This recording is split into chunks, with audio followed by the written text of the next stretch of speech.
Western railway Vadodara યુનિટના LCB Surat બ્રાન્ચને તેમના કર્મચારીઓને એક માહિતી મળેલી, જે આધારે એર્નાકુલમ એક્સપ્રેસમાં દિલ્હી બાજુથી સુરત આવતી ટ્રેનમાં અમુક ઇસમો કંઈક ગેરકાયદેસર નશીલો પદાર્થ લઈને સાથે આવી રહ્યા છે તેવી માહિતી મળેલી, જે આધારે સ્ટાફના કર્મચારીઓએ ટ્રેન ચેક કરતા આવતા હતા અને જે બાતમી મુજબના જે ઇસમો છે એ મળી આવેલ હતા, જેમને ચેક કરીને તેમની પાસેથી શંકાસ્પદ ચીજ વસ્તુ મળી આવેલ, જેથી તેમને સુરત રેલવે સ્ટેશન પર ઉતારવામાં આવેલ હતા અને ઉતારીને એફએસએલ અધિકારીની હાજરીમાં તેમની પાસેથી મળી આવેલ માદક પદાર્થની ચકાસણી કરતા તે ચરસ હોવાનું જણાઈ આવેલ, જે ચરસનો જથ્થો 923 ગ્રામ નો મળી આવેલ, જેની કિંમત આશરે 2,30,000 રૂપિયા થાય છે.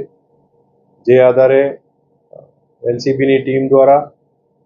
સુરત રેલવે પોલીસ સ્ટેશનમાં એનડીપીએસ એક્ટ હેઠળનો ગુનો દાખલ કરવામાં આવેલ છે અને તેની તપાસ હાથ ધરવામાં આવેલી છે. આ ત્રણ આરોપીઓ જે પકડાયા છે તેમની આજરોજ નામદાર કોર્ટમાં રજૂ કરીને રિમાન્ડ લેવામાં આવેલ છે, જેના 3 દિવસના રિમાન્ડ મંજૂર થયા છે અને તેમની આગળ ડીપમાં તપાસ પૂછપરછ કરીને આગળની કાર્યવાહી કરવામાં આવી રહી છે. આ જે 3 આરોપીઓ છે એ ફરવા માટે પ્રથમ દિલ્હી જઈને પછી ત્યાંથી વૈષ્ણોદેવી ગયે અને ત્યાંથી વૈષ્ણોદેવીથી મનાલી આવેલા અને મનાલી બજારમાં આ લોકોએ આ જથ્થો કોઈ ઇસમ પાસેથી ખરીદેલ છે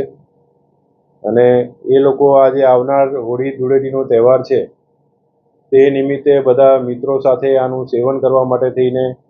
લઈ આવ્યા છે તેવું તેમને પ્રાથમિક પૂછપરછમાં જણાવેલ છે.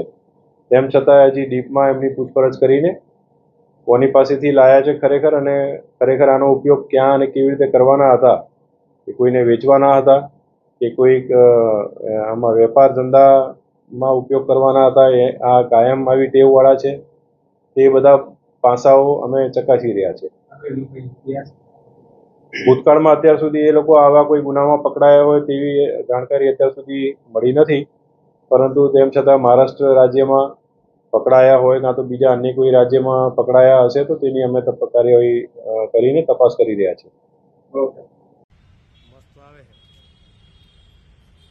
ધીરે ધીરે આરામ બધા સાથે રાખો. પેલા હાથે રાખો.